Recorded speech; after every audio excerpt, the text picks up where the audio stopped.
Assalamualaikum, selamat bergabung kembali Bapak Ibu peserta pelatihan Gizi dan Kesehatan Anak Usia Sekolah dan Remaja melalui program Gizi untuk Prestasi bersama saya Cahya Ayu Agustin. Kali ini kita sudah sampai kepada mata pelatihan inti yang ke-6 tentang manajemen program Gizi untuk Prestasi bagian yang ketiga. Nah, pada materi ini, pada bagian ketiga ini, saya akan menyampaikan bagaimana cara mengembangkan rencana tindak lanjut untuk program NGTS. Sebagaimana yang sudah dijelaskan pada bagian sebelumnya, RTL ini merupakan rencana yang akan Bapak Ibu sebagai peserta pelatihan laksanakan setelah kembali ke sekolah atau madrasah untuk mengaplikasikan atau mengimplementasikan hasil dari pelatihan. Nah, dalam menyusun RTL ini tentunya ada beberapa hal yang perlu diperhatikan sehingga nanti RTL-nya dapat sesuai untuk menjawab masalah yang ada di sekolah atau madrasah Bapak Ibu masing-masing dan dapat benar-benar dilaksanakan. Nah, hal-hal yang perlu diperhatikan atau ruang lingkup dalam pembuatan RTL tersebut dapat kita tentukan dengan menggunakan pendekatan 5W2H. Yang W pertama itu why atau kenapa. Nah, ini untuk menjelaskan latar belakang dilaksanakannya suatu kegiatan berupa masalah yang ingin ditangani dan perubahan yang diharapkan. Nah, atau ya tujuan yang ingin dicapai. Selanjutnya what atau apa, menentukan apa saja sih kegiatan nanti yang akan dilaksanakan sesuai dengan tujuan atau sebagai upaya dalam mewujudkan perubahan yang diharapkan. Kemudian who atau siapa, ini untuk menentukan objek atau subjek pelaksanaannya, siapa sasarannya, siapa pelaksananya. Kemudian when atau kapan, serta where atau di mana, ini untuk menetapkan waktu dan tempat penyelenggaraan kegiatannya.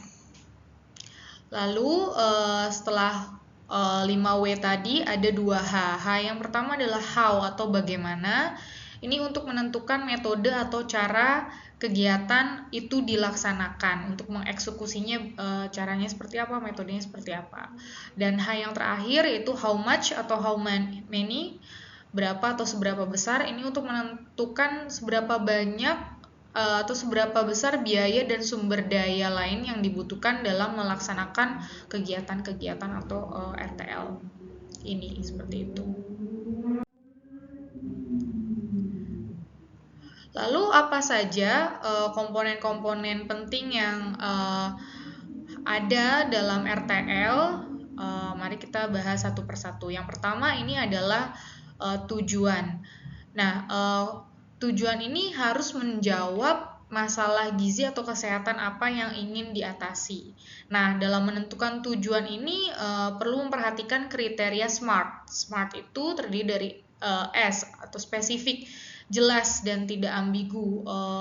Apa sih yang mau ditangani gitu masalahnya. Kemudian M selanjutnya adalah measurable atau terukur, bisa dinilai, tujuannya diukur ketercapaiannya, misalkan dengan angka atau persentase gitu. Kemudian A adalah attainable atau bisa dicapai, ini sesuai dengan sumber daya yang ada, memungkinkan untuk dicapai atau mampu laksana. Kemudian R atau relevant itu maksudnya adalah sesuai, berkaitan langsung dengan masalah gizi yang ada di sekolah atau madrasah. Sedangkan yang terakhir T atau time bound itu adalah jangka waktu, jadi ada batasan waktu pelaksanaannya. Contohnya misalkan membuat tujuan tuh, contohnya misalkan kalimatnya menurunkan angka anemia pada remaja putri di sekolah sebesar berapa persen dalam waktu 6 bulan atau 1 tahun. Kemudian komponen selanjutnya yaitu sasaran. Sasaran ini adalah siapa yang akan kita libatkan untuk melaksanakan perubahan atau menangani masalah. Biasanya sasaran ini bisa jadi subjek atau objek dari masalah tersebut, bisa siswa, guru, orang tua, penjaga makanan di kantin, dan sebagainya. Dan sasaran ini harus spesifik karena semakin spesifik sasaran, kita akan semakin memudahkan untuk menyusun pesan dan kegiatan yang relevan untuk sasaran tersebut. Kemudian yang ketiga adalah pesan kunci. Ini adalah inti informasi yang ingin disampaikan kepada sasaran. Nah, syaratnya untuk membuat pesan kunci ini harus sederhana atau mudah dipahami, kemudian relevan, sesuai dengan kebutuhan sasaran, misalnya pesannya berbeda antara guru dengan orang tua atau pesannya mungkin berbeda dengan kepada siswa yang disampaikan. Dan yang terakhir itu adalah call to action atau mengajak langsung untuk tindakan atau untuk bertindak. Serta harus valid, sudah dikaji benar sesuai dengan fakta dan berasal dari sumber-sumber yang bisa dipercaya gitu. Nah, contoh pesan misalkan seperti ini, ayo minum tablet tambah darah seminggu sekali untuk cegah anemia, atau ayo bawa bekal buah setiap hari untuk untuk memenuhi asupan vitamin dan mineral, seperti itu. Kemudian untuk komponen berikutnya yaitu adalah deskripsi kegiatan. Nah, ini adalah detail atau rincian mengenai bagaimana cara untuk mencapai tujuan itu, untuk melaksanakan kegiatan itu. Itu termasuk waktu, tempat, penanggung jawab pelaksanaan, dan lain-lain. Kemudian yang terakhir adalah sumber daya. Apa saja sih hal-hal yang dibutuhkan untuk menjalankan kegiatan? Nah, sumber daya ini tidak hanya mencakup SDM, tetapi termasuk dana, material, misalnya media KIE berupa poster atau leaflet, dan juga kebijakan atau dukungan dari sekolah atau stakeholder terkait. Nah, dengan memperhatikan komponen-komponen ini, maka RTL yang kita susun kemudian akan lebih jelas dan dapat mudah dilaksanakan untuk mencapai tujuan. Ya, berikut ini adalah template dari RTL program NGTS. Nah, biasanya dalam RTL program NGTS itu isinya tadi ya, ada nama kegiatan atau komponen NGTS yang dilakukan, kemudian tadi ya sesuai dengan komponen-komponen, ada tujuan, sasaran, pesan kuncinya, deskripsi singkat tentang kegiatan, dan daftar kebutuhan sumber daya. Nah, untuk kolom nama kegiatan dan komponen NGTS ini dituliskan minimal satu kegiatan untuk setiap komponen NGTS yang dipilih gitu. Nah, komponen NGTS-nya kan ada 4 ya, ada edukasi gizi, kantin sehat, kebun gizi, gizi kewirausahaan. Nah, ini silakan Bapak Ibu bisa tentukan kegiatannya berupa apa dan termasuk dalam komponen apa. Nah, contohnya di sini kegiatannya diberi judul SIGIBER atau Sikat Gigi Bersama. Nah, ini termasuk dalam komponen edukasi gizi karena merupakan pembiasaan perilaku hidup bersih dan sehat. Nah, kemudian untuk tujuannya apa masalah gizi yang ingin diatasi? Nah, ini contohnya membiasakan siswa menjaga kebersihan gigi dan mulut untuk mencegah karies pada siswa. Jadi masalahnya adalah karies pada gigi dan tujuannya melakukan perubahan untuk membiasakan siswa menjaga kebersihan gigi. Lalu sasarannya di sini karena tingkat sekolah dasar ini tidak seluruhnya, jadi misalkan bisa mulai dari kelas 1 sampai kelas 3 terlebih dahulu gitu. Jadi silakan sasaran yang dimasukkan ini perlu spesifik ya, jadi lebih mudah gitu dalam menjalankan kegiatan.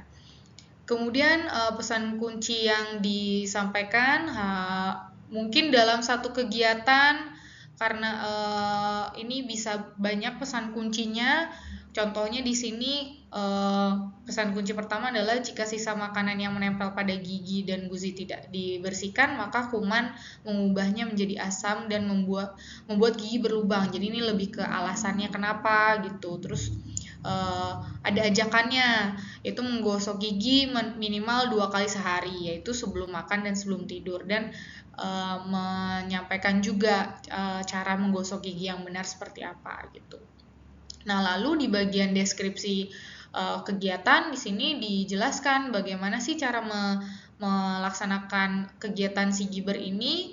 Nah, ada frekuensinya, waktunya gitu. Di sini dilakukan setelah kegiatan sarapan bersama setiap 2 minggu sekali, dan diintegrasikan pada saat jam pembiasaan sesuai dengan jadwal kelas masing-masing. Kemudian dijelaskan juga caranya, alat-alat yang digunakan seperti apa. Di sini dijelaskan bahwa siswa gosok gigi bersama di pelataran atau teras kelas atau di lapangan sekolah dengan masing-masing menggunakan perlengkapan gosok gigi pribadi dan membawa gelas berisi air untuk berkumur. Jadi di sini dikasih tahu lokasinya di mana, kemudian peralatannya apa, caranya bagaimana, dan pihak siapa yang melaksanakan. Ini di sini dijelaskan guru wali kelas memandu dan mendampingi siswa cara menggosok gigi dengan benar dan menyampaikan pesan kunci. Nah, di daftar kebutuhan di sini dijelaskan apa saja yang diperlukan, sarana dan prasarana, alat dan bahan, dan sebagainya.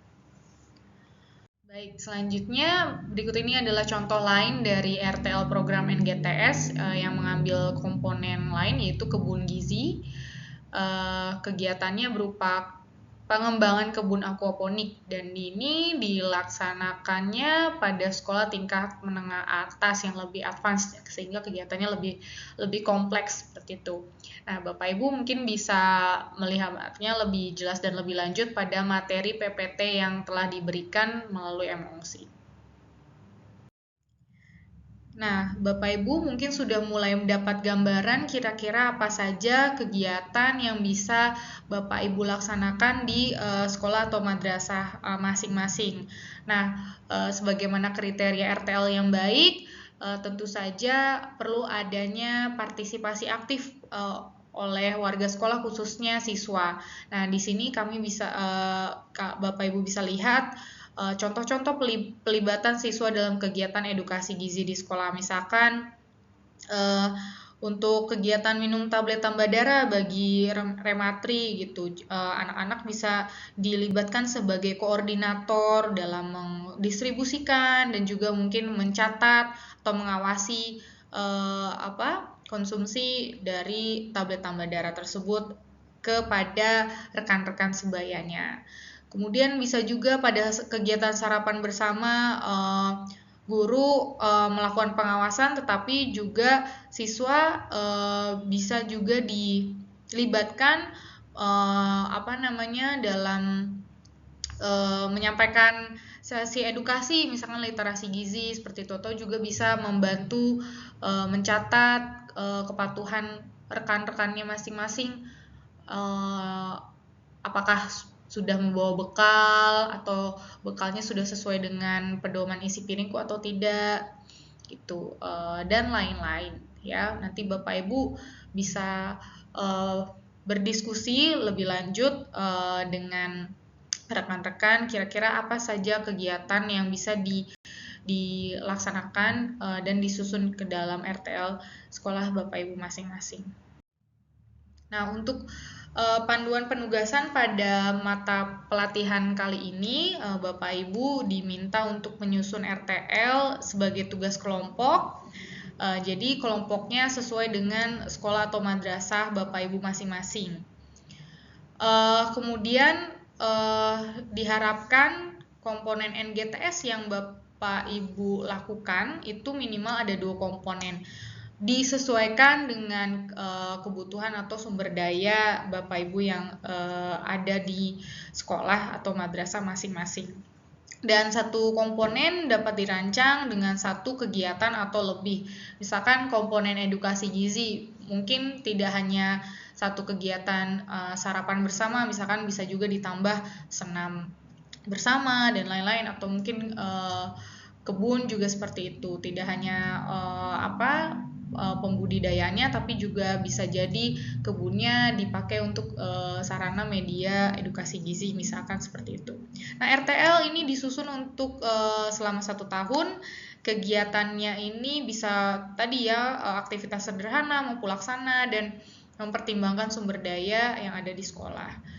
Nah, dalam menyusun RTL ini Bapak Ibu bisa secara mandiri dilakukan oleh tim kelompok masing-masing, dan kami fasilitasi dapat berdiskusi dengan fasilitator dan supervisor pada sesi live coaching dengan jadwal yang telah disepakati oleh masing-masing kelompok WAG.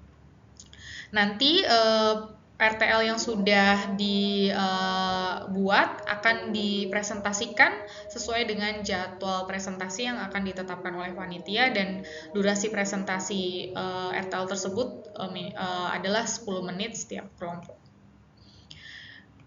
Baik, begitu saja Bapak Ibu materi yang saya sampaikan dalam manajemen program NGTS. Semoga Bapak Ibu dapat memahaminya dengan baik dan selamat mengerjakan penugasan. Terima kasih.